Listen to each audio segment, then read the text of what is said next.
Alors bonsoir à tous, certains me connaissent déjà, je suis le docteur Bertrand Legrand et ce soir je suis à la fois content et puis assez inquiet.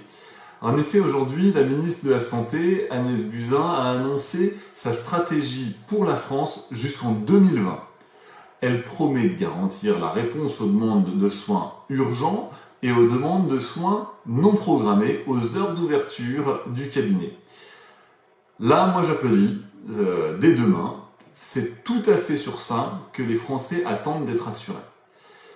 D'ailleurs, avec un certain nombre de représentants des médecins libéraux, je travaille sur un projet qui s'appelle Vitodoc et qui a pour but de résoudre la problématique de l'accessibilité des médecins en matière de soins non programmés.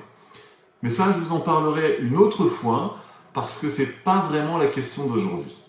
Et ce qui me rend en fait très inquiet, c'est qu'Agnès Buzyn, elle compte sur les nouveaux services numériques, en clair, les Doctolib, Mon Docteur et tous les autres startups d'internet pour donner à la fois des rendez-vous, des conseils médicaux, des consultations en ligne par un professionnel de santé. Elle compte toujours sur eux pour effectuer les démarches de préadmission. Elle veut faire renouveler les ordonnances par ces mêmes sociétés et elle veut permettre qu'on accède au dossier médical partagé. Rien que ça. 3 fois rien, pas de soucis sur les données de santé. Bon, alors qu'est-ce qu'il y a d'inquiétant ?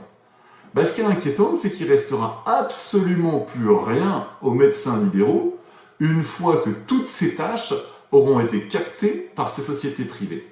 Les patients seront entre les mains de ces géants d'Internet, les médecins auront perdu tout lien direct avec leurs patients et ils vont perdre leur liberté en devenant financièrement dépendants de ces sociétés.